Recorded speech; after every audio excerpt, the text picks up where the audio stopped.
Hey nerds! In this video, we'll be fun ranking all the Simic commanders that have been released thus far.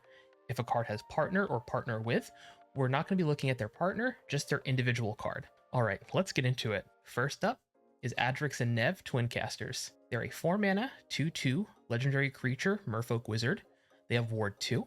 If one or more tokens would be created under your control, twice that many tokens are created instead. Seems like a solid enough commander. I think I would probably put them, they're a precon commander. I'll put them like solidly in fun. They're like a doubling season for just tokens, but they came in a precon. People like doubling tokens. So yeah, I think they belong there. Next up is AC, Tyrant of Gyre Strait. Gyre Strait? Gyre Strait. It's a 6 mana 5/5 serpent that says you may play an additional land on each of your turns, and then landfall. Whenever a land you control enters, you may draw a card. Now, this is a pretty straightforward commander. I'm going to put them in kind of fun. I think if I was a newer player, I would probably think this is actually a really fun commander, but as I've played more and played for the past 15 years, I don't think effects like these are actually that fun in the command zone, for me personally and how I like to play. Great in the 99 though, and I don't fault you if you love it. Next up is Alondo the Seer. This is a 4 mana, 3/5 human shaman that says tap, draw a card, then exile a card from your hand and put a number of time counters on it equal to its mana value. It gains when the last time counter is removed from this card. If it's exiled, you may cast it without paying its mana cost. If you cast a creature spell this way, it gains haste until end of turn. Then remove a time counter from each other card you own in exile. So basically it gives cards in your hand suspend, which is really cool for 4 mana. I actually don't even remember this card being printed. It's from Baldur's Gate, which makes sense. That set is wildly underrated, I think. I mean, I think some people are like getting into it now, but to me, that seems like a very fun, maybe wanna build commander. I'm definitely interested in it, and maybe I'll pick a copy up for a deck. Next up is Ambassador. I'm not saying that. Let's try it. Blorpity, Blorp, Bloop, Boop? Sure, I don't really care. It's a 5 mana 3/3 Alien Advisor Guest. When it enters the battlefield, you get 3 tickets. Then you may put a sticker on a non-land permanent you own. At the beginning of each combat, you may have this commander. Base power and toughness become equal to the total power and toughness of all stickers on permanents you control. I'm not really interested in a sticker commander. I have gonna put this under not fun. Stickers are an actual pain in the butt. I have no interest, and that's not just because it's Unfinity. There are fun Unfinity commanders.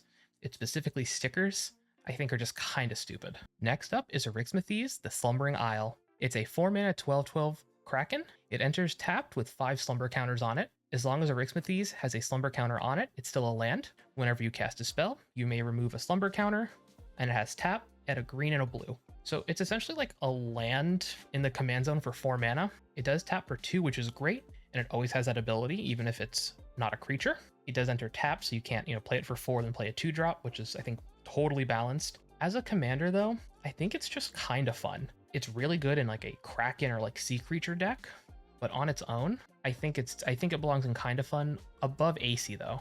Next up is Arwen Ondamel. Probably saying that wrong. You can roast me in the comments. It's a 2 mana 2/2 Elf Noble. Whenever you scry, put a +1/+1 counter on target creature, and you can pay 6 mana to scry 2. So I think I'm assuming it's for each instance of scrying, so if you scry 2, that counts as a scry. I don't know if you put 2 counters on a creature or not. Let's check the ruling. Yeah, I think it's whenever you scry, so if you scrying 2, it's only 1 trigger, not multiple triggers. I think this is a fine card. I'm not super interested in building it. I think it's kind of fun. I could see an argument for putting it in fun.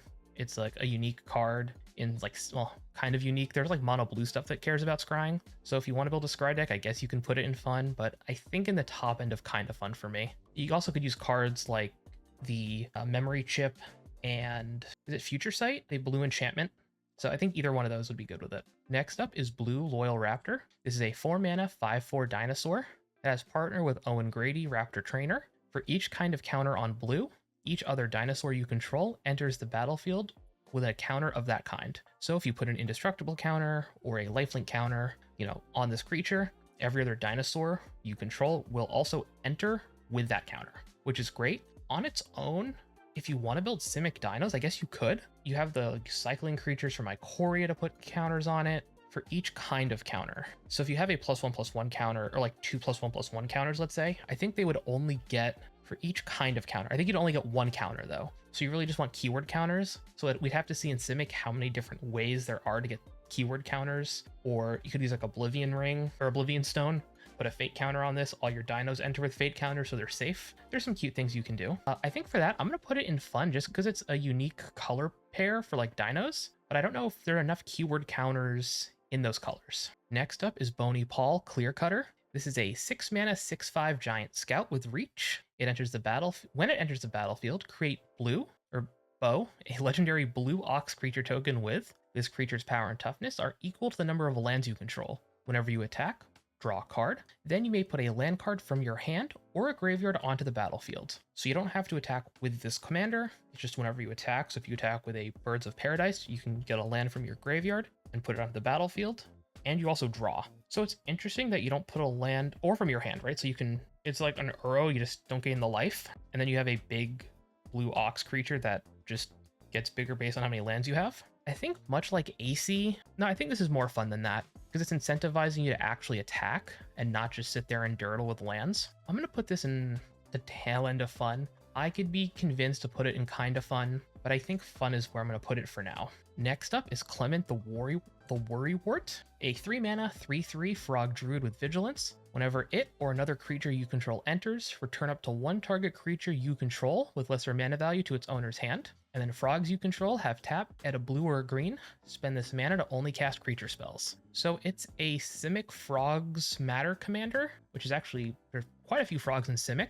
And then you also get to, it also acts as like a Cloudstone Curio. It isn't a May trigger, so you have to do that. So that could be a potential downside, but if you're filling your deck with maybe creatures that enter, do a thing, either make a token, draw a card, then it's not that big of a deal. Or if you have like an Ornithopter, like a 0-cost creatures that you can always play for free and always bounce those to your hand and then recast them, that's cool. You can also build like a Storm deck with this maybe, because as creatures enter with like Intruder Alarm, you can untap all your creatures. So if you have enough frogs, you can essentially just try to like chain frogs back to your hand. It is lesser mana value, so you can only do that so many times, but I'm sure there's a way to break this. For that, I'm going to put this, I think, in very fun. I think very fun. I think the frog theme is kind of fun, and I think the combo potential, a unique combo potential. I mean, Intruder Alarm isn't unique, but we'll put it in very fun. Next up is Sirdan the Shipwright. This is a 5 mana 3/4 elf noble with vigilance. Whenever it enters the battlefield or attacks,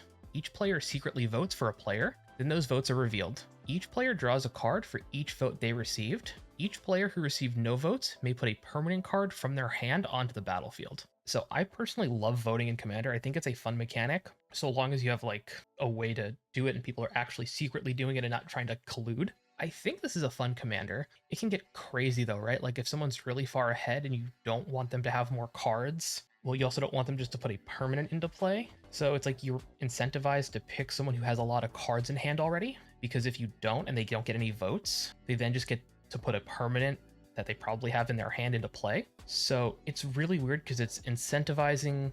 If you're like optimizing for this, you pick, if someone has no cards in hand, you just don't let them draw any cards. And I think you can vote for yourself. So if you vote for yourself, you can, force yourself to draw a card, or you try to play it where you don't vote for yourself. I like the mind games with it. I think that's going to be fun. I'm hesitant to put it in very fun because like the possible feel bads or like the mind games and stuff. But I think it'd be a fun commander. I could see playing like one game with it and being like, cool, that was great. I'll play that again in like a month. Next up is Doc Arlock, Grizzled Genius. This is a 2 mana 2/3 bear druid. Spells you cast from your graveyard or from exile cost 2 less to cast. Plotting cards from your hand cost 2 less. So if you want to build Simic Plot or Simic spells, I guess you could do, right? If you have enough flashback or flashback, jumpstart, not buyback, because that doesn't cast from your hand. There's another one I'm thinking of. I mean, obviously plot. This could be a really cool commander. The rate is great. It's a 2 mana 2/3. It's a bear druid, which is kind of cute. So I mean, that's a lot of ramp, right? Like that's 2 generic less. That's a lot of ramp for 2 mana. So if you're like jump starting a card, I'm sure there's more mechanics. Oh, Disturb also works. Let me know in the comments which one I'm missing. I know I'm missing one, but I think it's really cool. I'm gonna put this in very fun. If this commander goes to wanna build, I'm gonna put Doc up there, but for now, very fun you go. Next up is Dugan Private Detective. Dugan? 4 mana star human detective. Its power and toughness are each equal to the number of cards in your hand. Whenever it enters or attacks, investigate. And then you can pay 1 and a green and tap. It deals damage equal to twice its power to another target creature. but you can only activate that once. Now, if you don't know this about me, I'm not a huge Doctor Who fan. Not that I don't like it, I've just never really watched it. So I'm sure there's some reason that you only do it once. If you blink it or reset it to get it in and out of the battlefield, you can then do this again. It seems fun with like Stuffy Doll, where you hit a Stuffy Doll, or if you can give it Lifelink or Infect. I mean, green, there's probably enough ways to give it Infect where you can just end up... Oh, it's only a target creature, though. Never mind. It's a detective. It doesn't have partner or anything, right? Yeah. So I think I put them... I think in fun. I think above blue. I feel like it's a weird enough build around that it's getting me thinking about what we can do with this. And I think when a card does that and has that effect on you, I think that means it's a good sign. Next up is Edric, Spymaster of Trest. 3 mana, 2/2 Elf Rogue. Whenever a creature deals combat damage to one of your opponents, its controller may draw a card. Straightforward commander.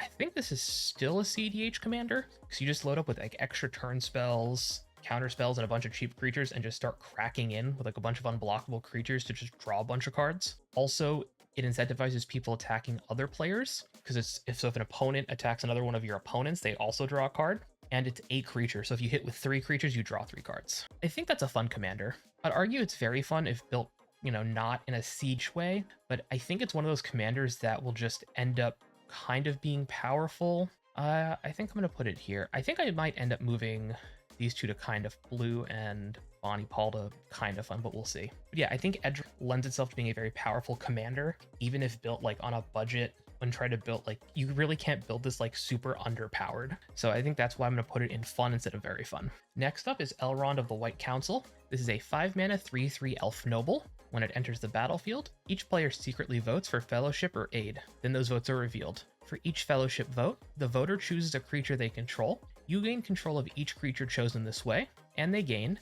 This creature can't attack its owner. Then for each aid vote, put a +1/+1 counter on each creature you control. So if you vote fellowship, people donate creatures to you, but they can't attack their owner. And then for each aid vote, you put a +1/+1 counter on each creature you control. Interesting. So if for each fellowship vote, the voter chooses a creature they control, you gain control of each of the chosen creatures. So you're voting for aid, right? Like, you're not going to vote for fellowship to give your own creature away. I think this is a cool commander. There's just a lot of text on it. I think I'm going to put this much like the other voting commander. I think I like this one more. I think I like getting other people's creatures and then they can't attack their owner more than I like having people draw cards, which is like a weird thing to say, but I think I like this more. Next up is Elrond, Master of Healing. This is a 4 mana 4/4 elf noble. Whenever you scry, put a +1/+1 counter on each of up to X target creatures, where X is the number of cards you looked at while scrying. Whenever a creature you control with a +1/+1 counter on it becomes the target of a spell or an ability an opponent controls, you may draw a card. So this one cares if you scry 10, you put a +1/+1 counter on each of up to 10 target creatures. Now notably, it doesn't say creatures you control, which means a card like Generous Patron that cares when counters are put on other people's creatures is really good in this deck. And if you have enough counters on your creatures, you gotta just draw cards if you're hit with targeted removal. I think I'm gonna put this in very fun. Part of my reasoning for that is I think scrying is just a fun thing to do, and it's a cool payoff for it. Next up is Aristor of the Council. 3 mana 2/4 elf noble. Whenever players finish voting, each opponent who voted for a choice you voted for creates a treasure token. Then you scry X, where X is the number of opponents who voted for a choice you didn't choose. Draw a card. So if someone does vote for the same thing you get a treasure for each person, and then you scry X, where X is the number of opponents who didn't. Okay, I think this is probably better in the 99 of a deck than as a commander. I think it's also just more fun as a 99 card.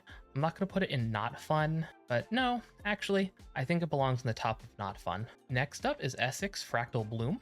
This is a 6 mana 4/4 fractal with flying. The first time you would create one or more tokens during each of your turns, you may instead choose a creature other than Essex and create that many tokens that are a copy of that creature, that are copies of that creature. So notably with a Avenger of Zendikar, Avenger would enter, it would check for all your lands. You can then say, hey, instead of making a whole bunch of plants, I want to make a whole bunch of Avenger of Zendikars, and then you get more tokens. I think that's a pretty normal thing. This is like Mystic Reflections kind of. You can't obviously target itself. If you can give it Helm of the Host, though, or if you can make a non-legendary clone of this, I think you can technically make more copies of it because the original wouldn't be choosing itself, it'd be choosing other creatures. Or if you have something like Sakashima, which is a copy of it but keeps its original name. But I don't think the name matters here. I think it's the game object itself. So with that in mind, I think very fun, maybe want to build. I'm gonna put it in very fun.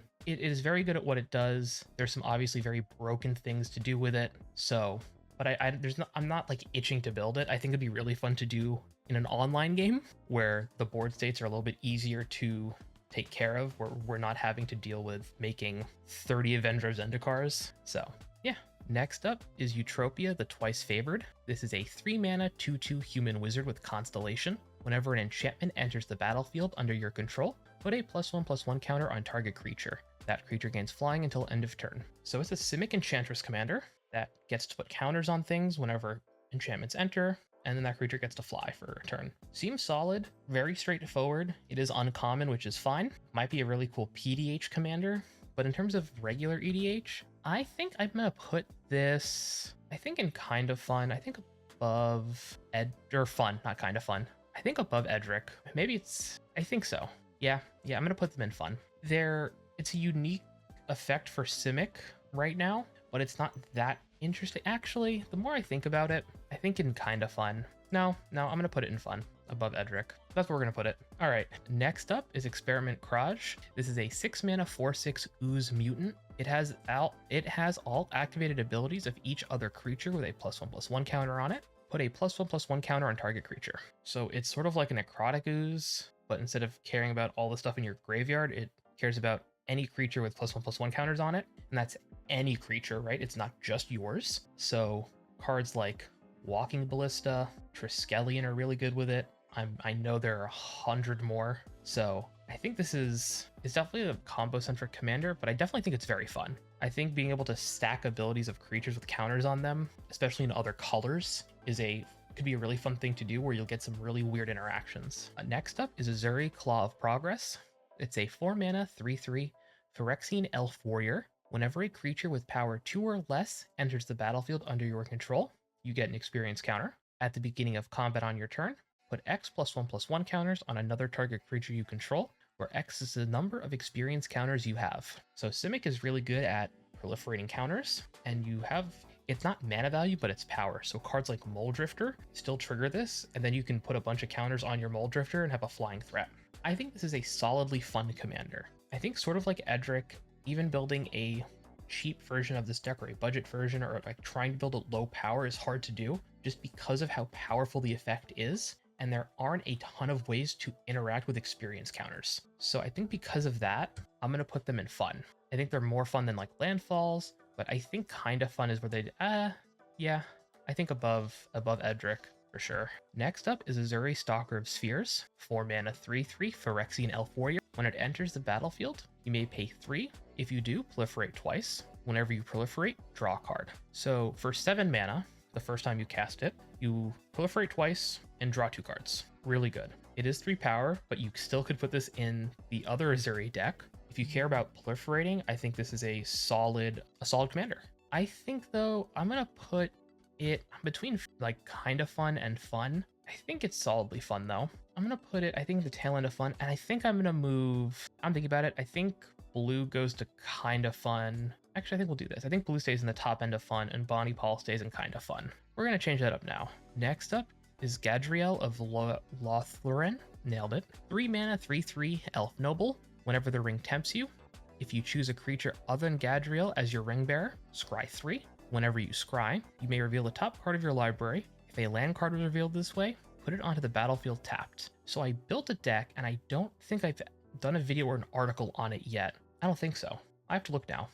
I'm pretty sure I haven't. Of a shuffleless landfall deck that uses this as your commander because you're able to just scry lands to the top. So it's a ramp deck that doesn't use Nature's Lore, Cultivate, and Farseek. It's really cool. I feel like it was this commander. And because of that, I'm actually going to put this in Wanna Build. Now, that might be a little crazy because it's like, oh wow, you scry 3, and then, or if you scry and you get a land, you get a ramp. But I like that you can build a shuffleless landfall deck with this commander. Next up is Gadriel, Elven Queen. This is a 4 mana, 4/5 elf noble. Beginning of combat on your turn. If another elf entered the battlefield under your control this turn, starting with you, each player votes for Dominion or Guidance. If Dominion gets more votes, the ring tempts you. Then you put a +1/+1 counter on your ring bearer. If Guidance gets more votes or is tied, draw a card. So you're probably not going to draw a card that often. I personally would rather put a counter on someone's ring bearer, mostly because the ring bearer's effect is Skulk. So if it gets too big, you can block it. And I think it's just a kind of fun commander. I think less fun than just scrying and putting counters on things, which is weird. Like it's Simic Elf, but you have to vote. Yeah, I think kind of fun. Next up is Gandalf Westward Voyager. It's a 5 mana 5/5 Avatar Wizard. Whenever you cast a spell with mana value 5 or greater, each opponent reveals the top card of their library. If any of those cards share a card type with the spell, copy that spell. You may choose new targets for the copy, and each opponent draws a card. Otherwise, you draw a card. So if you cast a big creature, if any opponent's top of their deck share a creature, you make a copy of it, and then they all draw. Or if it's an expropriate or an extra turn spell, you can like copy those. Now, obviously, this would be really good with Hull Breacher, but unfortunately, or fortunately, it's banned. It doesn't work with Narset because the Narset Planeswalker, I think, except for the first card they would draw each turn, I think is how it's worded. Yeah, your opponents can't draw more than one card each turn. So Notion Thief is blue-black, Smothering Tithe is white, Sholdred's black, Psychosis Crawler doesn't really help here. So unfortunately, I think this goes in, I think I'm going to put this in kind of fun, or I'm sorry, in fun, despite not having a lot of ways to stop them from drawing, just because you can potentially copy like a huge spell with this. It does suck that you're giving your opponents cards. Like you're getting 2 cards and you're giving away potentially 3 cards. You can also just say, I mean, it is also a May trigger though. Oh no, you may choose new copies. So unfortunately, there's no way of like just using this to say, cast a big spell, draw a card. But I mean, with Eldrazi and stuff, it could be pretty, if you're copying the spell though, right? You're not casting another copy of it, so you don't get any more cast triggers. But yeah, all right, next. Gore Maldrak, Amphibinologist. Nailed it. 3 mana, 3/2 Human Scout. You and permanents you control have protection from salamanders. At the beginning of your end step, each player who controls the fewest creatures creates a 4/3 blue Salamander Warrior creature token. So if you only have one creature, you get a salamander. That's cool. And it's because it's each player who controls the fewest creatures. So a thing you could do with this commander is, and I'm just now thinking about this was not planned, is a creatureless Gore Muldrock deck where your only creature is your commander, and then you get salamanders. I don't know how good that would be, but if you have ways of either buffing your creatures or loading up on like interaction and counter spells, or card draw for salamanders, or turning other people's stuff into salamanders, it might actually be something you could do. I'm intrigued by the idea. I'm going to put this in, I think, on the tail end of very fun, just because that idea does seem really cool. Building a creatureless deck that tries to manipulate creature types, so that way you can't get hit because everything's a salamander. Next up is Gretchen Titchwillow. 2 mana, 0/4 Halfling Druid. You may pay 4 mana, draw a card. You may put a land card from your hand onto the battlefield. So this is just like the other landfall commanders, but even less fun, in my opinion. You're just paying 4 mana. It's a blue and a green to draw a card and put a land into play. It's not fun. It's not really, I mean, it's legendary for probably lore reasons, but I'm not really interested in this at all. Next up is Grolnok the Omnivore. This is a 4 mana, 3/3 frog. Whenever a frog you control attacks, mill 3 cards. Whenever a permanent card is put into your graveyard from your library, with a Croak counter, you may play lands and cast spells from among cards you own in exile with Croak counters on them. So for a while, this was like the frog commander up until Bloomborough. Again, there are a lot of Simic frogs you get to mill. And what's nice is the Croak counters stay. So even if Grolnok dies and you have to recast it, which it probably will, you do get to still cast those spells and play them again like later. This is great with Doc Arlok because you're playing them from exile, so they're cheaper to cast. I think there is also a CDH deck with this commander, which is just kind of funny, but I love him. I've actually built a deck around him very early on. It might have been my 3rd or 4th video ever. Simic Turbo Frog, as I called it, where it's like a Grolnok fog deck. So yeah, definitely some cool things you can do with this guy. Next up is Hawkball of the Surging Soul. 4 mana, 3/3 Merfolk Scout. At the beginning of combat on your turn, each Merfolk creature you control explores, and then whenever it attacks, you may put a land card from your hand onto the battlefield. If you don't, draw a card. So this is definitely like a solid commander. It was the Ixalan precons, like the new Lost Caverns. It is very fun. It is very powerful. It is also a pain to explore every Merfolk if you have a lot of them. So in paper, this deck can be an absolute menace sometimes, but I don't think that should take away from how fun exploring is. I'll put it below Experiment Courage, above Dock, I think. Next up is Emoti, Celebrant of Bounty, a 5 mana 3/1 Naga Druid that has Cascade, and spells you cast with converted mana cost 6 or greater have Cascade, or mana value 6 or greater. I think it's what it's been errata to. If you want to build a Simic big stuff deck, this is a good commander for it. I think Cascade is a fun mechanic. I'm going to put it in the tail end of fun just because of how straightforward it is. And I think there are more interesting Cascade commanders in other colors that also are Simic. So there's no reason to play, not no reason to play this, right? But I think they're more interesting ones. Next up is Inga and Eska. This is a 4 mana 4/4 human god. Creatures you control have vigilance, and tap. Add 1 mana of any color. Spend this mana only to cast creature spells. And whenever you cast a creature spell, if 3 or more mana from creatures was spent to cast it, draw a card. Super straightforward commander. It makes all your creatures into dorks. Then when you use those dorks to cast creatures, you draw cards, assuming 3 or more mana was spent, right? So it's a solidly fine commander. I think I put it in kind of fun just because of how, I don't want to say how basic it is, but because of how basic it is, I guess, that there isn't a lot of super interesting things you can do, but I think that's okay. Next up is Ivy, Gleeful Spell Thief. This is a 2 mana 2/1 fairy rogue with flying. Whenever a player casts a spell that targets only a single creature other than Ivy, you may copy that spell. The copy targets Ivy. So thankfully, I've only seen people do this with Mutate one time in the wild. If you can't explain what Mutate does, maybe don't try it. It can be very complicated. Aside from Mutate though, this is a cool commander.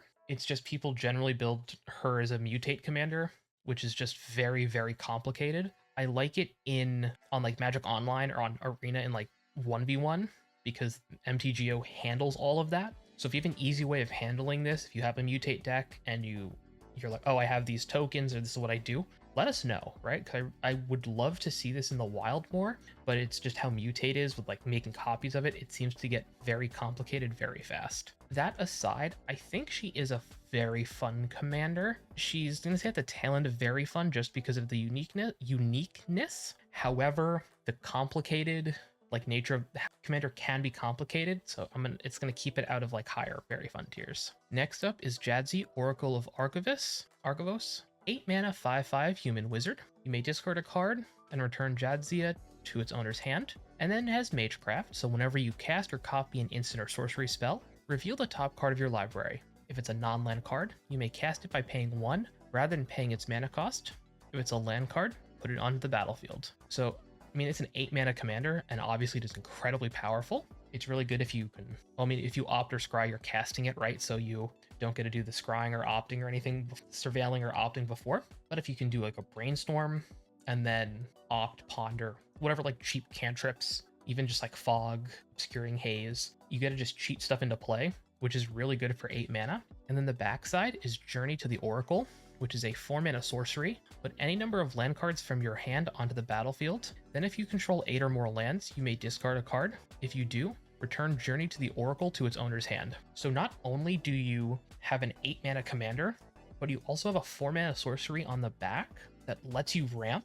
And if you have enough lands, you just get it back into your hand to cast it again. Now, notably, if you cast it for its backside, or the 4 mana, and you don't get it back into your hand, the commander tax, I believe, still applies to either side of the card, unlike partners, because you're casting the card, not just like each side. So you probably want to like make sure you have enough lands in your deck that you're paying for getting enough cards into play, enough lands into play, and then putting it back in your hand so you can cast it for 8 instead of like 10 mana. I think despite this though, I want to put this in very fun, but I'm trying to think how often I'd want to play against this commander, right? Because it's definitely like a ramp deck, but then you can manipulate the top of your library, which there are plenty of ways to do. And then you get to just cast big things for free, like either Eldrazi or Artifact, just anything, right? I think the tail end of I think I'm gonna put it, I think, in the top end of fun, which is weird. Which I don't know why I keep saying it's weird.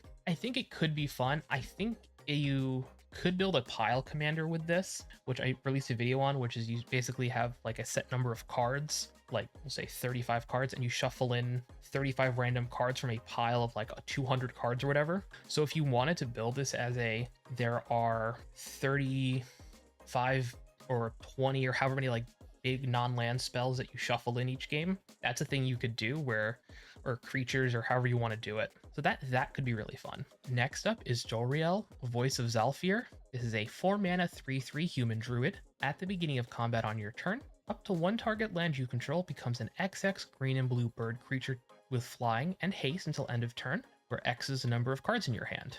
It is still a land, and then whenever a land creature you control deals combat damage to a player, draw a card. So only one of your lands becomes a bird. It becomes a big bird though, which is cool. And then if you have any man lands, you get to draw cards if they hit. That seems solid. There's a Shia Soul of the Wilds, I think, that makes all your creatures into lands. Awaken the Woods makes Dryad land tokens, like 1/1 land creature tokens. Any animate lands are great. I'm gonna put this, I think it goes in fun. I think it goes in fun. I think like around Edric. It's a cool effect.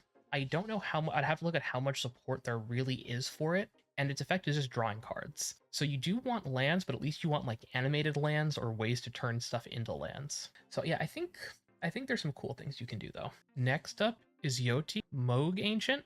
It's a 4-mana 2/4 elemental. When it enters the battlefield, you create a 1/1 green forest dryad land creature token for each time you've cast your commander from the command zone. Great in Jolriel. And at the beginning of each combat, land creatures you control get +X/+X, where X is this creature's power. I mean, that's great in a Jolriel deck. I think this is a more interesting land creature matters commander. It has a better effect because you can make each time, it's essentially having the commander tax, assuming you have no other like token doubling effects in play. So every time you cast it, you get a 1/1. So the first time you get a 1/1, 1/1/1. Second time you get 2 1/1s. So you're having the commander tax, which is great. And then all of your land creatures can get massive if you can buff this thing. It might be in a Wanna build. I think it's going to be in a Wanna build tier, which I know Jolriel's in fun. I just think its effect is more interesting. Next up is Cassetto Orochi Archmage, a 3-mana 2/2 snake wizard. Pay a blue and a green. Target creature can't be blocked this turn. If that creature is a snake, it gets +2/+2 until end of turn. So I think the prof has this deck, which I'm not going to take into consideration for my ranking, which means I think it goes into kinda fun. It's a Snake Matters commander, and that's cool, I guess. You can put Blight Mamba on it. Like, you could buff a Blight Mamba and like one-shot somebody, but I don't know. Snakes as a creature type aren't that interesting to me, and I think this is just a fine commander. Next up is Kellen, Inquisitive Prodigy. This is a 4-mana 3/4 human fairy detective that has flying and vigilance, and whenever Kellen attacks, destroy up to one target artifact. If you control that permanent, draw a card, and it has an adventure. So for a green and a blue, it's a sorcery. You may investigate and then play an additional land this turn. Not may. You have to investigate and then you can play an additional land. So if you want to build, I don't really know what to do with this commander. I guess you can do like Simic game pieces. I don't know. I'm not that interested in it as a commander. It seems fun. I'm gonna put it in kind of fun. It might even go into the not fun tier, but I think we'll put it in the tail end of kind of fun for now. Next up is Kennesos, Priest of Thassa. It's a 2-mana 1/3 Merfolk Cleric. If you would scry a number of cards, scry that many cards +1 instead. Cool. And then pay 3 and a Simic Hybrid, so 4 mana, to look at the top card of your library. If it's a Kraken, Leviathan, Octopus, or Serpent card, you may put it onto the battlefield. If you don't put that card onto the battlefield, you may put it on the bottom of your library. So notably, it doesn't scry with its ability, because that would be probably a little too broken, but it's like a Sea Serpent deck, like a sea creature deck that you can then set the top of your deck and put cheat stuff into play. It seems cool for 2 mana. So like you can play this on 2, maybe play something to scry a whole bunch on turn 3, and then turn 4, cheat a big creature, like a big fatty into play. I don't hate that. That seems fun. It might get a little repetitive, so I'm going to put it like over here, like on the tail end. Yeah, it might get a little repetitive, so I'm going to put it closer to the end of fun, but I still think it could be a fun commander. Next up is Karuga, the Macro Sage. This is a 5 mana, 5/4 dinosaur hippo. It has Companion, so your starting deck contains cards only with converted mana cost 3 or greater and lands, which isn't relevant for it as a commander. It's a cool companion though. And then when it enters, draw a card for each other permanent you control with mana value 3 or greater. It's a Simic big commander, like a big Simic commander, which is fine if you want that. I think it's a solidly kind of fun commander. I think more fun than snakes. I think it's a more interesting companion when you mix it with other colors, but all on its own, I'm not really interested in this. Next up is Cayenne, Corrupted Memory. 4 mana, 2/2 illusion. As long as its power is even, you may cast non-creature spells as though they had flash. And as long as its power is odd, you may cast creature spells as though they had flash. Whenever you draw a card, put a counter on this, put a +1/+1 counter on this creature. So it's fine. I think I like that you're like balancing between casting non-creatures and creatures. And it's when you draw a card, not cast a spell, but it's like you're walking this line where it's like, do we want it to be an even or odd? If you have a card like Hardened Scales, you can easily keep this as always being even. If you have 2 Hardened Scale effects, it's always going to be, it'll always be odd. No, it'll switch. Math is hard. So you'll end up adding 3 counters. So it'll eventually be even at some point. So like 1 Hardened Scale effects, you can always keep it at even or always keep it at odd depending on which counters you're at. So that manipulation seems fun. I think it might be a little confusing to do in paper, like just keep track of like when you can do which one. But I think it's a fun build around. I think it'd be fun. I'm trying to think where in fun though. Or is it kind of fun? This is tough. I think it goes in kind of fun. Its ability is unique, but I don't know if just tracking that is a fun enough mechanic all on its own to carry the commander. Next up is a Kiana, Dean of Substance. It's a 3 mana 2/2 elf druid. You may tap, exile a top card of your library. If it's a land card, put it into your hand.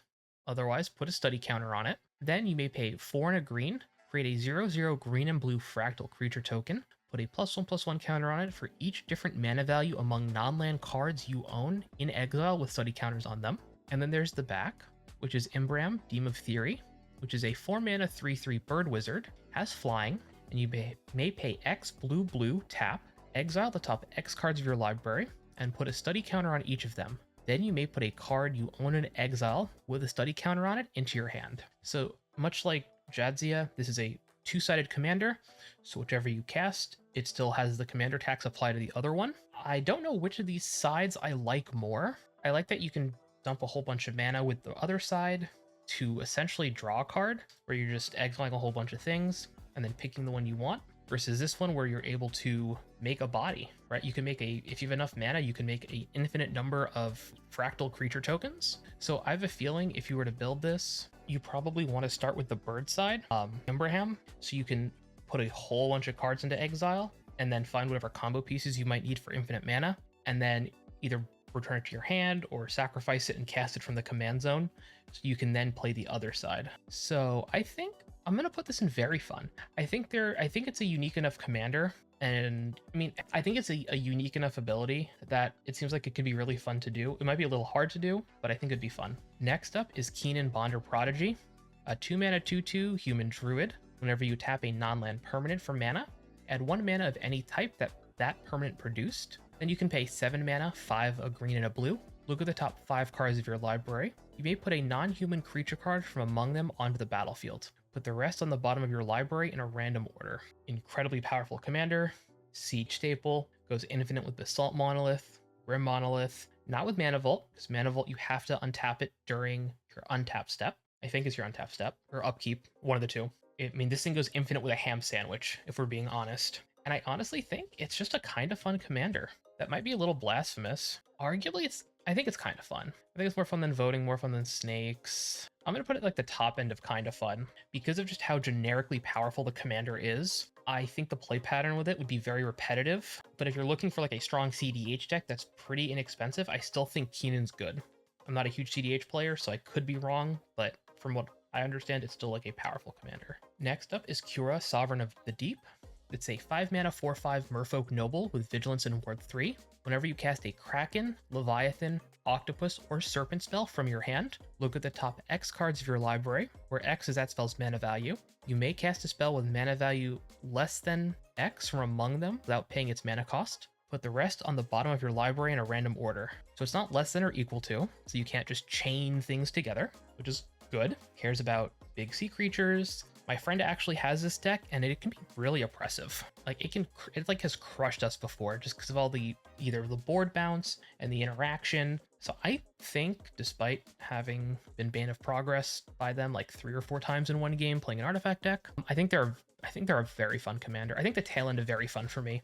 But if you're looking for a cool like CC creature commander, definitely check it out. Next up is Koma Cosmos Serpent. This is a 7 mana 6/6 Serpent that says the spell can't be countered. At the beginning of each upkeep, create a 3/3 blue serpent creature token named Koma's Coil. Sacrifice another serpent and choose one. Tap target permanent. Its activated abilities can't be activated this turn. Koma gains indestructible until end of turn. This is like a pretty straightforward commander. It is incredibly powerful, can't be countered, can be pretty difficult to remove. Exile removal obviously is like one way of doing that, or exile board wipes, but I don't think it's honestly a fun commander. I think I'm going to put this in kind of fun, down with like the landfall commanders down here. I think it's generically powerful, but I like it in the 99 of decks more than I do as a commander. Next up is Koma World Eater. So it's a 7 mana 8/12 Serpent. It can't be countered, has Trample, Ward 4, and then whenever it deals combat damage to a player, you create 4 3/3 blue serpent creature tokens named Koma's Coil. So I think in my Foundations Fun ranking, I put this in very fun. Thinking about it now, I think it belongs right next to kind of fun with the other Koma. I think a little bit more. Like, I think it's a little bit more fun than original Koma, but it's still just a like Simic beat face commander. I think if you're a Timmy or like really new to Magic, you probably think it's a lot more fun than I do. So again, this video is subjective, so if you disagree with me, that's okay. Next up is Corlessa Scale Singer. This is a 2 mana 1/4 Dragon Bard. You may look at the top of your library at any time, and you may cast dragon spells from the top of your library. So if you want like a Simic dragon commander, here you go. One of my friends wanted to build a Bard dragon deck, and I'm like, weird, but I have the exact commander for you. It's like an homage to Shrek, but we're gonna put, I think in kind of fun. I think it's right around snakes. Like it's a fine commander, but it doesn't do anything that I'm so like eager to jump on and build like Simic dragons. Next up is Krufix, God of Horizons. 5 mana 4/7 God. It's indestructible. As long as your devotion to green and blue is less than 7, Krufix isn't a creature. You have no maximum hand size, and then if unused mana would empty from your mana pool, that mana becomes colorless instead. So if you have like Seedborn Muse, you can untap all your lands, keep tapping them, pool a whole bunch of colorless mana, and then do whatever big things you want to do. My friend built this deck, and he played it one time. It was like an hour and a half, 2-hour game, and then he took it apart. He just forgot to put win conditions in, and even then it's just like Simic big mana, so Eldrazi is probably what you end up doing with this commander. Maybe you can do like Simic artifacts, but I don't think it's that fun of a commander. I'm gonna put it right down here with all like the landfall and like Simic stompy stuff. It's just not what I love to do. Next up is Kumena, Tyrant of Orazca. 3 mana 2/4 Merfolk Shaman. It has tap another untapped Merfolk you control, and it can't be blocked this turn. Tap 3 untapped Merfolk you control, and you draw a card. Tap 5 untapped Merfolk you control. Put a +1/+1 counter on each Merfolk you control. So this was one of the original Simic Merfolk commanders that came out in original Ixalan. Well, I think Rivals of Ixalan, so the second set of the Ixalan block year, almost. It's been a long time at this point. It is definitely a powerful commander. I'm trying to think if I like this more than Hawkball, and I feel like I like this a little less, but it is still a fun commander. I'm going to put him, I think he's fun. I'm trying to think if he's above. Yeah, I'll put him like here. It was really good when he had Paradox Engine available. That was mean. Next up is Kaidel, Chosen of Krufix, a 4 mana 2/3 human wizard that you can tap, add colorless mana to your mana pool for each card you've drawn this turn. It has partner, but we're not talking about any partner pairs. It's a good Simic commander, I guess, if you want to do big mana stuff. On its own, though, not really interested in it. I think, again, it goes right down here in the kind of fun where all like the big mana cards are. Next up is Legolas, Counter of Kills. This is a 4 mana 2/3 elf archer with reach. Whenever you scry, if Legolas is tapped, you may untap it. Do this only once each turn, so you can tap it for an effect and then scry and then get it back, but only 4 times like per turn cycle. Whenever a creature an opponent controls dies, put a +1/+1 counter on Legolas. I'm not really sure what to do with this card. Yeah, I don't know. Like if you have like a tap ping effect and like a Basilisk Collar, I guess you can like kill a creature, put a counter on it, and then if you can somehow scry off of that, you can then untap it. It seems like a lot of work for like not a whole lot of reward. It's more fun than stickers, but that's about all I can say for it. Next up is Lonus Cryptozoologist. This is a 2 mana 1/2 Snake Elf Scout. Whenever another non-token creature enters the battlefield under your control, investigate, and then you may tap, sacrifice X clues. Target opponent reveals the top X cards of their library. You may put a non-land permanent card with mana value X or less from among them onto the battlefield under your control. That player puts the rest on the bottom of their library in a random order.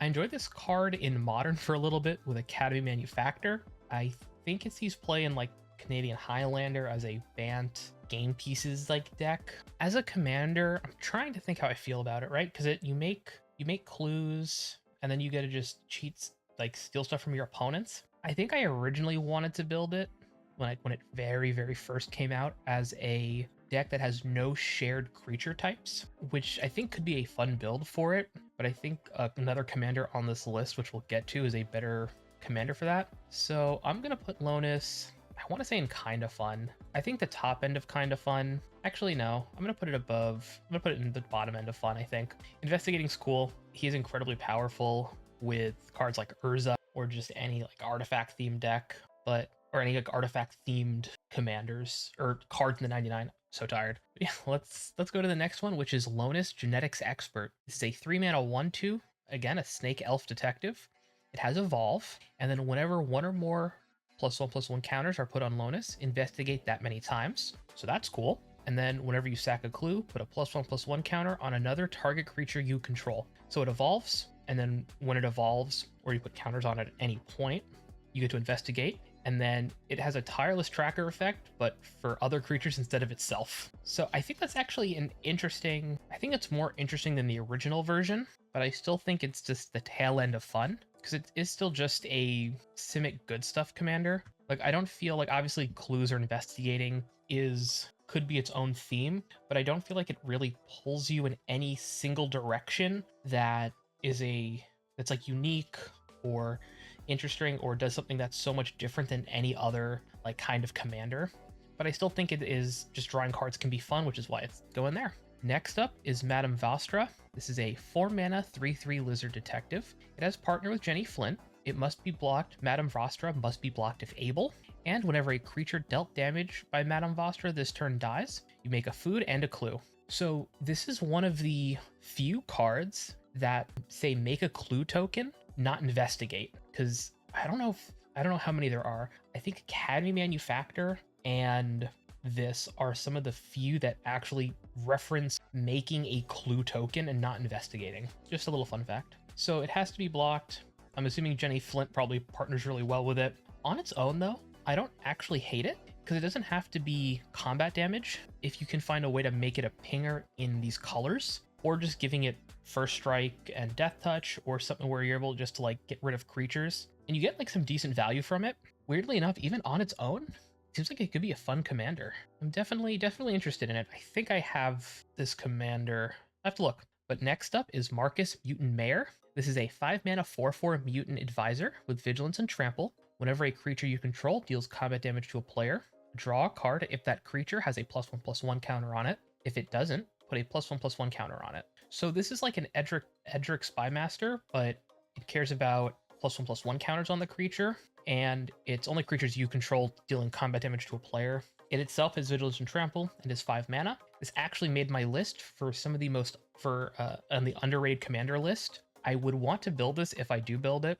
I actually might do it for a video. A mutant kindred, or a mutant deck, because there are a lot of mutants that care about evolve, adapt, and graft. So there are actually just a lot of synergies with other mutants, which I think is really cool. So I'm gonna put them in wanna build. I'll put them, I think, below Roll Knock, but it's definitely a wanna build commander. And if you want to see any commanders of the cards, any decks for the commanders I'm going over in this video, definitely let me know in the comments. It's a great way to drive engagement. And also it's, lets me know what you guys or you folks really want. All right, next up is Momir Vig, Simic Visionary, a 5-mana 2/2 elf wizard. Whenever you play a green creature spell, you may search your library for a creature card and reveal it. If you do, shuffle your library and put that card on top. Whenever you play a blue creature spell, reveal the top card of your library. If it's a creature card, put that card into your hand. This is definitely like an interesting commander. My friend had a deck, and I think I only played against it a few times, but I did enjoy it. If you build a deck that's consisting of like Simic only creatures, it's great because then you essentially get to draw whatever creature you want from your deck. If you play just a green creature and you end up like shuffling a whole bunch and just putting stuff on top, it can be an issue. Like it can take up a lot of game time, like a lot of turn equity. If you're like searching and shuffling constantly. Generally, if you like play a Birds of Paradise and then an Elvish like Mystic, I would probably say just search your library the one time, then shuffle. I obviously don't want people having to search and shuffle every single time if they're playing 3 green creatures in a row and there are no other triggers. In terms of how fun I think this commander is, it actually seems like it could be pretty fun. I'm gonna put them, where do I want to put them? In the fun tier or in the very fun tier? I feel like in very fun. I'm trying to think if there are any, I don't think there are any miracle creatures. I'm gonna put it in the tail end of very fun, I think. I think it belongs there. It has a cool effect, but I think turn equity could be an issue with this deck. Next up is Moretti of the Frost. This is a 5-mana 0/0 shapeshifter. It has changeling, so it's every creature type. And you may have it enter the battlefield as a copy of a permanent you control, except it's legendary and snow in addition to its other types. And if it's a creature, it enters with 2 +1/+1 counters on it, and it has changeling. So you can have this enter as a copy of another, as a land, as a, anything, right? It's any permanent. It is legendary though, right? So you can't just make it a copy of a legendary creature you own, which I think is fine. Like there are plenty of other effects for that. And if it's a creature, it gets 2 counters on it and it has changeling, which is great if you're building a kindred deck and you want another lord. So like, Merfolk, there's really no shortage of like lords at this point, or creatures that buff other creatures of the same type. This is a great way of doubling up on those, assuming those lords aren't legendary. So as a like generic kindred or like creature matters commander, I think it is solid. I'm gonna put it, I think, in fun. I think I'm near like blue here. Just as a commander by itself, maybe, and no, I'm gonna put it in kind of fun, the top end of kind of fun, only because as a commander itself, it isn't that fun. But if you build a good deck around it, it can be a fun commander, if that makes sense, because it's not pulling you in any particular direction unless you want to build like Simic Snow, I guess. Next up is Nail, Avazoa Aeronaut. This is a 4-mana 2/4 elf scout with flying, and it has domain. So when it deals combat damage to a player, look at the top X cards of your library, where X is the number of basic land types among lands you control. Put one of them on top, and the rest on the bottom in a random order. Then if there are 5 basic land types among lands you control, you draw a card. So this is I actually have a deck tech I released not that long ago on this commander using Enigmatic Incarnation and Overlord of the Hauntwoods, and you basically built Simic Domain, and this is just a value engine. I do think it can be a fun commander, so I'm gonna put it, I think, at the tail end of fun. It does require quite a bit of like workaround to really get it to shine, but I think it's an underrated commander that I really want people to try a little bit more, especially if you're trying like a 2-color domain deck. Next up is Nizkantal, Current Conductor. Nizkantal, there's no T in there.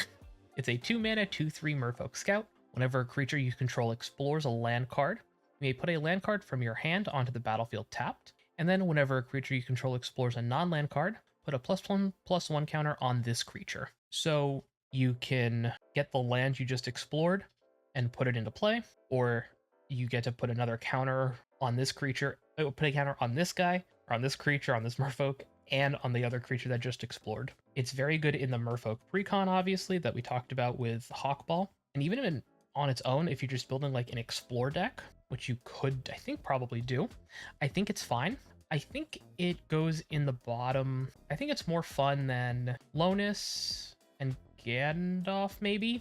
Yeah, I'm gonna put it there, which might be weird. I think just exploring is just a fun mechanic, personally. So next up is Omo, Queen of Vesuva. This is a 3-mana 1/5 shapeshifter noble. When it enters the battlefield or attacks, Put an everything counter on each of up to one target land and on up to one target creature. Each land with an everything counter on it has every land type in addition to its other types, and each non-land creature with an everything counter on it is every creature type. So this is, you can build a Gates deck with this, you can build any type of Kindred deck with this. I've seen, yeah, it's just like it's a cool commander. I don't know if I want to build it, but I've played against it, and it definitely deserves a spot up on very fun, in my opinion. I think it's a unique commander with a unique effect. Kind of reminds me of, not quite Orvar. It does something that's unique, but an Omo needs to stay in play in order for the lands to keep all their land types. So this is another possible Simic domain commander, but you do need your commander in play or those everything counters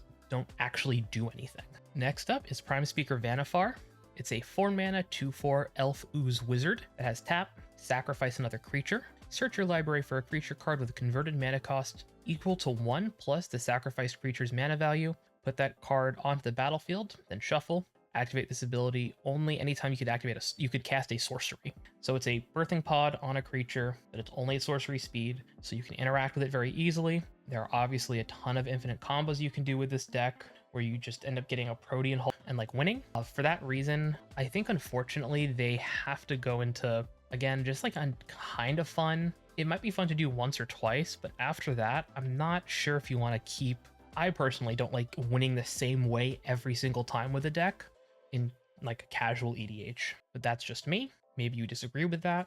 I think in the 99 though, Vannifar is like pretty sweet and to be like do fun things in a deck like Muldrotha. Next up is Prime Speaker Zagana. This is a 6-mana 1/1 Merfolk Wizard.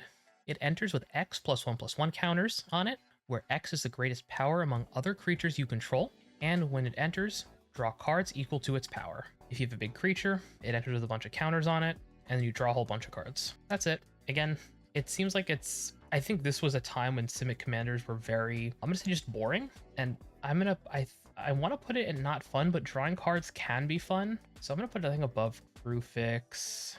I'll put it like right in the top end of kind of fun. Again, it is really good in the 99 of decks, but on its own, it's a draw card commander. I don't know. It's just not that interesting to me. Next up is Radagast, Wizard of Wilds, not the Wilds. It is a 4-mana 3/5 Avatar Wizard with Ward 1. Beasts and birds you control have Ward 1, and whenever you cast a spell with mana value 5 or greater, choose one. Create a 3/3 Beast creature token, or create a 2/2 blue bird creature token with flying. This card is going, I think, right into Wanna Build. The tail end of Wanna Build, but definitely Wanna Build. It's a bird beast deck, which is just kind of cool. You do have to cast spells with mana value 5 or greater, but you could definitely just load up on like beasts and or birds that are high mana values, or card draw spells, or enchantments, or just like whatever you want, just to like get a whole bunch of birds and beasts. I think it's sick, and even if you don't use that effect all that much, you could just load your deck up with birds and beasts. It might be a really fun pile commander, and I know this is a weird one to want to build, but it seems so fun. Next up is Rashmi, Eternity's Crafter. This is a 4-mana 2/3 Elf Druid. Whenever you cast your first spell each turn, reveal the top card of your library. You may cast without paying its mana cost if it's a spell with lesser mana value. If you don't cast it, put it into your hand. You want to cast expensive instants. You can also do cheap instants, because you want to be doing this on each player's turn, because it's on each turn, not just yours. And then you get to cast stuff for free. Could be a fun Cascade deck, could be a fun big mana deck. There are a lot of ways you can build it. Cheating things can be fun. I'm going to put it, I think, right in the fun tier. I think it's a fun commander. Next up is Rolisk, Apex Hybrid. This is a 5-mana 4/5 human mutant with flying and trample. When it enters the battlefield, put 2 +1/+1 counters on another target creature you control, and when it dies, you proliferate, and then you proliferate again. So you proliferate twice when it dies. I think this is a kind of fun commander. I think it's better in the 99. I don't think it's great in, like, as a commander, or it's not, like, fun as a commander to die in order to do its thing. So if you're building, like, Simic Aristocrats, maybe, or if you're in Sultai or some other sacrifice colors, but as a commander itself, I think it's just kind of fun. I think even like snakes and stuff are more fun than it. I think Crucifix is less fun than it, but like voting, I'll put it like here, is more fun. Next up is Slogurk the Overslime. This is a 3-mana 3/3 ooze with trample that says whenever a land card is put into your graveyard from anywhere, put a +1/+1 counter on Slogurk, remove 3 counters from Slogurk, return it to its owner's hand, and then when it leaves the battlefield, return up to 3 target land cards from your graveyard to your hand. So it's almost like a Simic Gitrog, where it wants lands to go into your graveyard, and then as a land is put in there, you can remove counters, get the lands back, and you can probably, I'm sure there's some infinites with this and some combos. Originally, it seemed like a really fun commander when I first saw it 4 years ago at this point. Lord. At this point, though, I think it's just a kind of fun commander. I mean, I guess you could build like an Ooze deck with it if you really wanted to. I'll put it with like Bonnie Paul here in kind of fun, but it's just not that interesting as a commander, in my opinion. Now, next up is Tamiyo, Inquisitive Student. This is a 1-mana 0/3 Moonfolk Wizard with flying, and then when it attacks, you investigate, and then when you draw your 3rd card in a turn, exile Tamiyo, then return her to the battlefield transformed under her owner's control, and then she becomes Tamiyo, Seasoned Scholar. So she's a planeswalker with 2 loyalty. You can +2 until your next turn, where a creature attacks you or a planeswalker you control. It gets -1/-0 until end of turn. -3, return target instant or sorcery card from your graveyard to your hand. If it's green, add 1 mana of any color. And then -7 is you draw cards equal to half the number of cards in your library, rounded up. You get an emblem with you have no maximum hand size. So Tamiyo is a pretty uncommon like 1-mana commander. I think it's the only Simic 1-mana commander. Yeah, it absolutely is. And its planeswalker side is actually like, pretty good. The -3 is what you really care about here, where you can return whatever you need. If you can get it to alt, it's really powerful. I really enjoy it in Modern, but I'm trying to think how fun it is by itself. And I think it's just kind of fun. I don't know if I put it in the fun tier. It's unique, that's for sure. You have to draw a whole bunch of stuff. It's a Simic Planeswalker, and you could do Simic Super Friends with it, because that +2 does kind of protect your Planeswalkers. So, and then you have access to Doubling Season and Innkeeper's Talent. So you could do that. I think I'm convinced. I'm going to put it in fun, just off the basis that you could do a Simic Super Friends deck with it and have a Simic Planeswalker as your commander, a Simic-ish Planeswalker as your commander, because I don't think there are any other Simic Planeswalkers that can be your commander, which I guess yeah, I don't think there is. All right, next up is Tanzir Quandrix, a 5-mana 4/4 Elder Dragon with flying and trample. When it enters the battlefield, double the number of +1/+1 counters on target creature you control. When it attacks, you may have the base power and toughness of other creatures you control become equal to Quandrix's power and toughness until end of turn. I don't know why I struggled reading that so much. So when it attacks, you can have all your other creatures become as strong as this thing, and when it enters, you double the number of counters on a +1/+1 counters on target creature you control. Seems fine. And I think this is another example of just like Simic commanders having a very similar identity around this time of just being, I think it goes in kind of fun, to be clear, for any audio only people. I think this is at a point where Simic commanders really just did the same thing. They were trying to find like a unique thing for Simic commanders to do.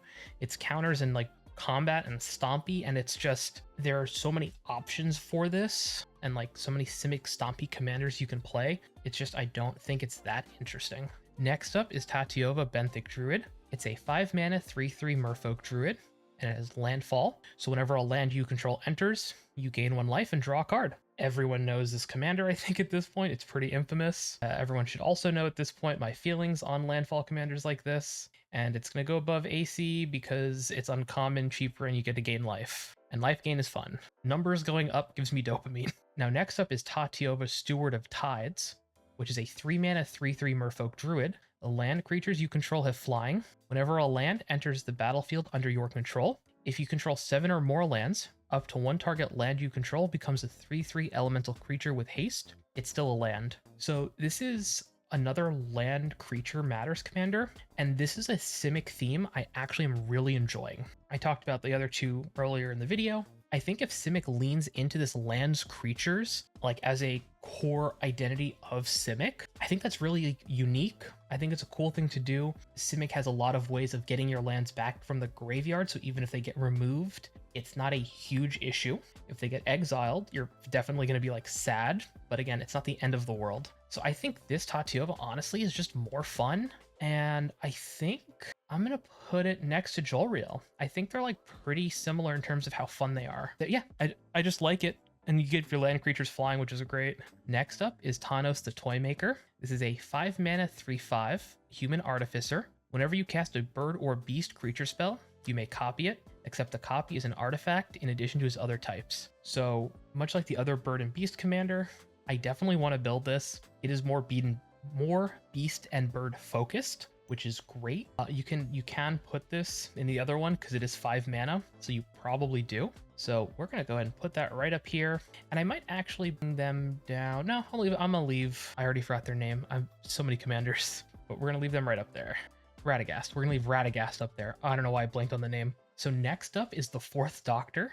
It's a 4 mana 4/4 Time Lord Doctor. Now, notably, Time Lord is one creature type. It's not Time and Lord. Now, you may look at the top card of your library at any time, which is cool. And then once each turn, you may play a historic land or cast a historic spell from the top of your library. When you do, you make a food. So it's any turn. So if you have a historic instant, you can play it on other people's turns, or if you have a Vidalcan Orrery or Leyline of Anticipation in play, you can cast stuff with Flash. It's cool. You can think of this as card draw, because if you have any legendary lands, you get to just play them from the top of your deck, which is essentially like drawing a card. And you can partner these with Doctor's Companions, but even on its own, it's a Historic Matters commander. So I like that. I think it's solidly like in the fun tier. I think it's nothing like super crazy. I'll put it like around Rashmi, I think. It's a solidly fun commander. I'm not going to groan if I see it. There's so many different ways you can do historic. So yeah, I think it's a solidly fun commander. Next up is the Goose Mother. It's an X green blue, so X and 2 for a 2/2 bird Hydra. It has flying. The Goose Mother enters the battlefield with X +1/+1 counters on it. When it enters the battlefield, you create half X food tokens rounded up, and then when it attacks, you may sack a food. If you do, draw a card. So it's a food commander, I guess. Again, I think this is better in the 99 of a food deck. I love that it exists. I think it's a funny card, but I don't know if I'm that interested in actually playing it. I think it's maybe more fun than Domain just because like the flavor of the card, but yeah, I think I'll put it like at the tail end of fun. Next up is the Pride of the Hullclade. So this is an 11 mana 2/15 Crocodile Elk Turtle. I can't believe I've said all of those things one after the other, and I'm talking about a real Magic card. This spell costs X less to cast, where X is the total toughness of creatures you control. It has Defender, and then you may pay 2 blue, and until end of turn, target creature you control gets +1/+0 and gains whenever this creature deals combat damage to target player. Draw cards equal to its toughness, and can attack as though it didn't have Defender. So if you want to build a Simic Big Butts deck, definitely a good option. Now you can only target one creature, which is unfortunate, but I mean, you're in Simic, so getting a lot of mana shouldn't be hard. I mean, there are even mana dorks, Axebane Guardian, I think it is, that you can tap to add mana of any X mana of any one color equal to the number of defenders you control. So there are infinite loops in Pauper with that, which like Pauper proper, that you can easily do in EDH. So I'm going to put this, I think, in Wanna Build. It's a commander that I've seen, like once I saw it, I'm like, I really want to build it. Haven't gotten around to it yet. I'm debating if I put it above, if I put it all the way at the top. I think I do. I think this might be one of the next commanders you see from me. We'll see though. We'll see. It's definitely up there though. Next up is the 6th Doctor. This is a 6 mana 3/3 Time Lord Doctor. Whenever you cast a historic spell, copy it, except the copy isn't legendary. This ability only triggers once each turn. So much like the 4th Doctor, I believe it was, if you can cast things at instant speed, you get a copy of it. If it's legendary, you get to keep, the copy isn't legendary. So if you have, we'll say Tatiova for just because, you get 2 of them. This is an incredibly powerful commander. It is 6 mana, which is definitely a lot, but I think it's more fun because I think legends and sagas and stuff, I'm actually trying to think. Like sagas are definitely interesting if you copy them. Artifacts, you can just do some really broken things. I mean, even like 2 soul rings is just insane, right? So I think it goes in fun though. I think it's a solidly fun commander. We're gonna put it right near the other doctor. Now next up is the 3rd Doctor, which is a 4 mana 2/2 Time Lord Doctor. It has Trample. It gets +1/+1 for each non-token creature you control. So if you have a bunch of food, a bunch of clues, or whatever, it's great. And when it enters the battlefield, Create your choice of a clue, a food, or a treasure. So again, this is another card that references specifically clues and not just investigating, which I think is just, it's nifty. It doesn't really do anything, but I just kind of like it. Has trample.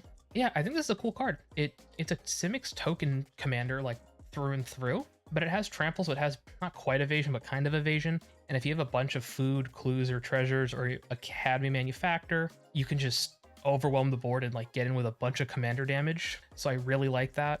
It also works great if you put the other doctors in the deck with it, which it came in the same precon, because if you can make non-legendary copies of this, you can do a whole lot of like shenanigans and just like hit it in for a ton of damage. So next up is the 13th Doctor. It's a 3 mana 2/2 Time Lord Doctor, and whenever you cast a spell from anywhere other than your hand, put a +1/+1 counter on target creature, and at the beginning of your end step, untap each creature you control with a counter on it. I actually have this precon. This commander itself is actually really fun. My biggest complaint with it probably being its own commander and the precon is it feels like it lacks a good win condition that isn't just beating face. It still goes into fun for me because I like casting spells from outside of, like from exile, because it's, you know, Cascade, Flashback, Jumpstart, Discover, and there's just a lot of ways to do this. So I think that's really fun. Counters can be fun on tapping creatures. Like it's a cool build around. So yeah, we're gonna put that in the fun tier.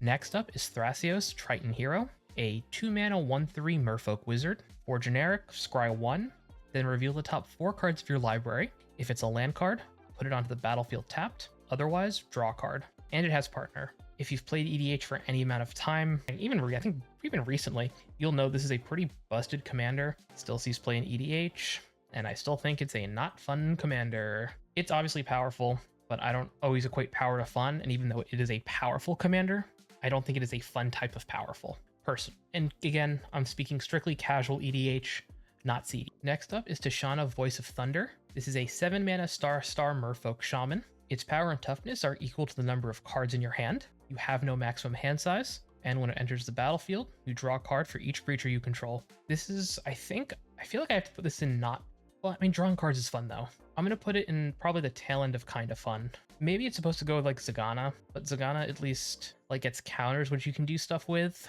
I think it goes in the top tier of not fun. It's just not like an interesting commander. It's 7 mana, you draw a whole bunch of stuff. If you have creatures, if you don't, it doesn't do anything. It can get big, but it has no keywords. You have no maximum hand size, but there are like plenty of ways to do that. It's great in the 99, but as a commander, I'll pass. Next up is Troyan, Gutsy Explorer. It's a 3 mana 1/3 Vidalcan Scout that has tap, add a blue and a green. Spend this mana only to cast spells with mana value 5 or greater, or spells with X in their mana costs. And you can pay a blue, tap, draw a card, then discard a card. So we've talked about a couple 5 mana, like mana value 5 or greater commanders, which is another, like, I think could be an interesting theme for Simic.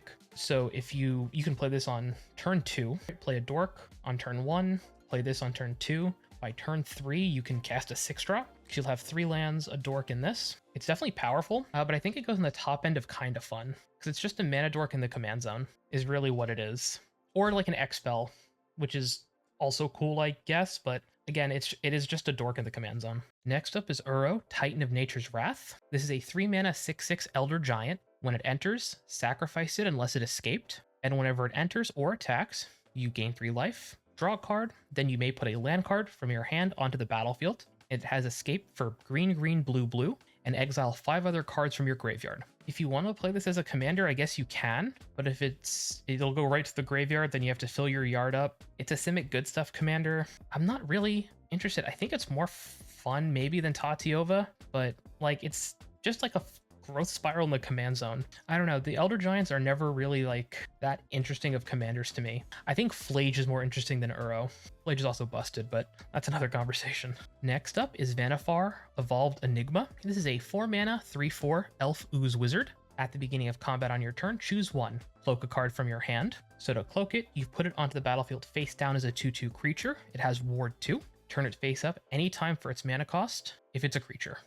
Or put a +1/+1 counter on each colorless creature you control. So you can put Eldrazi or just big creatures just face down, and there are plenty of ways to flip creatures up. So if you blink these, they come back face up, which is really cool. Or they can be, of course. I think this goes into very fun. It's like a sneak attack kind of commander where it's, I think it's more fun than salamanders. Yeah, I think so, for sure. You can also build this as like an artifact commander because it's colorless creatures, so you can put just a bunch of +1/+1 counters on modular artifact creatures. I like it though where you're like sneaking big creatures into play, then blinking them and like doing fun stuff like that. Next up is Verizal, the Split Current. It's an X and 2, so X green blue for a 0/0 serpent. It enters the battlefield with a +1/+1 counter on it for each mana spent to cast it. So notably with commander attacks, if you spend 4 mana to cast this, it enters with 4 counters. So the commander tax is usually a downside, and it still definitely like is here, but it does still give you benefit, so you don't have to pay additional mana to give it more counters. And whenever you cast a kicked spell, you may remove 2 +1/+1 counters from it. If you do, you copy that spell, and you may choose new targets for the copy. So if you've seen my modular decks, I did one with the 13th Doctor, the 12th Doctor, or is it the 11th? It's on the channel, you can check it out. And I did one with Storm Force of Nature.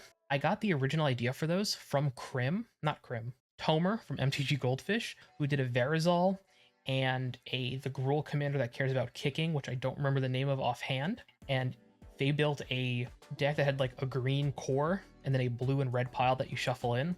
So that's kind of where I got that idea from for my modular decks, was this commander. It's cool. I mean, if you want to build Simic Kick, it is definitely like a good choice. I'm gonna put it in very fun. I think it's more fun than Ivy. Man, I just like weird strategies. I'll put it in the middle of very fun. I think Kicker's just cool. I don't know. That's just me though. Next up is Volo, Guide to Monsters. A 4-mana 3/2 human wizard. Whenever you cast a creature spell that doesn't share a creature type that you control or a creature card in your graveyard, you may copy that spell. So earlier when I mentioned, hey, I want to build a creature deck or a Simic deck that has only one type of creature or no repeating creature types, this is what I'm thinking about. This seems really cool to do. I love the idea. It'd be impossible to realistically do, but if you have 30 creatures in your deck and you can get 30 different creature types, you'd have like 30 piles and you shuffle those and take one from each pile and put them in the deck. That'd be way too much work. But in terms of just like a standalone commander, I love the deck restriction on this. It seems really fun and it's a lot of value. So you're getting like really good value for jumping through hoops because you get to just copy that spell. Also, it doesn't check exile, which means if you have like a scavenging ooze or any effect that lets you exile cards from your graveyard, you can exile your own creatures in order to make sure you're not sharing a type. So Scooz is probably worth including if you have any sort of overlap. Next up is Vorl of the Hullclade, 3 mana 1/4 human merfolk, and then you can pay 2 mana, a green and a blue, tap, double the number of each kind of counter on target artifact, creature, or land. This is a great Super Friends commander. Oh no, it doesn't say Planeswalker, unless you turn your Planeswalkers into artifacts. It's a pretty straightforward commander. You're doubling each kind of counter on a thing, charge counters, everything counters, which doesn't really do anything, +1 counters, -1 counters, and it's not just you control. So if something has, I'd say suspend counters on it, doesn't really work. But like, let's say vanishing, if you have something that has vanishing counters on it, you can double those so it stays around. So that's neat. I think it's just a kind of fun commander though. I'll put it under the top end of kind of fun, only because there are some really weird counters that we have now that we can take advantage of and maybe double in some way that like we get a benefit from. But just as like on its own, I think it stays in kind of fun. Next up is Oxalotic, the Smiling Flood. It's a 6 mana 6/6 Salamander Serpent. When it enters or attacks, put a flood counter on target land. That land is an island in addition to its other types for as long as it has flood counters on it. At the beginning of your end step, untap each permanent you control with a counter on it. So you can put flood counters on your own lands to untap your lands, put flood counters on other people's lands if you want to give stuff island walk. So I think this is actually a kind of funny merfolk commander because there's so many merfolk with island walk and lords that give island walk that you can just easily get that activated even if there's no blue decks at the table or no other blue decks. It's probably not bad.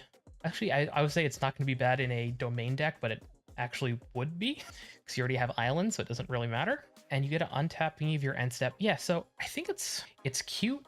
I love the art. I think it's just solidly fun though. I'm gonna put it, I think, in the top end of fun. Maybe it's very fun. I think it's just a little straightforward for it to be like very fun, but I like the art. I like the flavor. I don't know, I think it's a cool commander. Next up is Zagana Utopian Speaker. It's a 4-mana 4/4 Merfolk Wizard. When it enters, if you control another creature with a +1/+1 counter on it, draw a card. Cool. You can adapt 4 for 4 blue and a green, so 6 mana. So if it has no counter +1/+1 counters on it, you can put 4 +1/+1 counters on it. And then each creature you control with a +1/+1 counter on it has trample. Again, this is just like a kind of fun commander. You get to draw a card if you have another creature that has a counter, +1/+1 counter on it, and it gives stuff trample. But there are other ways to do that to creatures that have +1/+1 counters. So I'm a little less interested in it. I think it goes into the kind of fun tier, maybe next to its counterpart. Yeah, I think it's just fine. Next up is Zimone All Questioning. This is a 3-mana 1/1 human wizard. At the beginning of your end step, if a land entered the battlefield under your control this turn, and you control a prime number of lands, create Primo, the Indivisible. It's a legendary 0/0 green and blue fractal creature token, then put that many +1/+1 counters on it. So 2, 3, 5, 7, 11, 13, 17, and so on are prime numbers. Because that's reminders text, so obviously any actual prime number, I think the highest prime number you can get in a commander deck is 97. So if you have some way of getting 97 lands into play, and you at the beginning of your end step, as long as a land entered, you get to make this thing. I probably wouldn't do that. You could. I would say you probably want like 43 lands would be like the prime number I would stop at if you're interested, if you want to do this. And because you have to sacrifice the legendary token, cards like Greater Good, or I mean mostly Greater Good, or like sacrifice effects to draw a whole bunch of cards, are going to be really powerful in this deck because it's at your end step. So while this triggers on the stack, you can sacrifice your original to draw a whole bunch of cards. I think this is going to go into, I think, fun. Actually, I think I'm going to put it in, I know it's a lands commander, which I've just been like dumping on all day. I'll put it like here. I'll put it in the middle of like very fun. I think because it's prime numbers, I think that's just kind of cute. I think there's some cool things you can do with it. Next up is Zimone Mystery Unraveler. This is a 4-mana 3/3 human wizard. Has landfall. So whenever a land enters under your control, whenever a land you control enters rather, manifest dread if this is the first time this ability has resolved this turn. Otherwise, you may turn a permanent you control face up. So you get to just manifest dread, look at the top 2, put one onto the battlefield face down as a 2/2 and the other into your graveyard. And then if it's the second, third, fourth, fifth time, you get to just turn stuff face up. This is really, really good with cards like Eudora Gravegardener. So Eudora is a 5-mana green creature that when a creature you control dies, you may return it from the graveyard to the battlefield face down as a forest. So if you have a land enter, you can manifest dread, sacrifice a creature with Eudora out. That creature comes back as a land, which triggers Zimone's ability. You then get to turn it face up again. And you're not going to get any ETBs from it, but you just get to turn it face up. And you can kind of just keep doing that if you have an infinite sack outlet where you can keep getting the creature back, flipping it face up, sacrificing it. So there's some like cool combos you can do with this. This is definitely a very fun commander. I know I was just talking crap about lands decks, but I think the Manifest Dread and like flipping stuff face up is a unique enough ability, and seems like it could be really fun to be good. And it's not so busted. I mean, it can be very busted, but I think it's just more fun personally. Next up is Zimone Paradox Sculptor. It's a 4-mana 1/4 human wizard. At the beginning of combat on your turn, put a +1/+1 counter on each of up to 2 target creatures you control. Then you may pay 2, tap, double the number of each kind of counter on up to 2 target creatures and or artifacts you control, and that costs a green and a blue. So it's a Hull Clade, but it doesn't target lands, and it's only stuff you control, and it's 4 mana instead of 3. So I think fortunately I have to just kind of put it right with it, which is right up here. I think it's just a slightly better Hull Clade, personally. And finally, we have Zimone Quandrix Prodigy. It's a 2-mana 1/2 human wizard, and the original Zimone. You can pay 1, tap, put a land card from your hand onto the battlefield tapped. 4, tap, draw a card. If you control 8 or more lands, draw 2 cards instead. Well, you know where this is going to go. Just like every other landfall commander, it's absolutely fine. I think it's more interesting than some of these other ones, but not so much more that it's going to go up into the fun tier. And there you have it. It's my Simic fun ranking. I hope you enjoyed the video.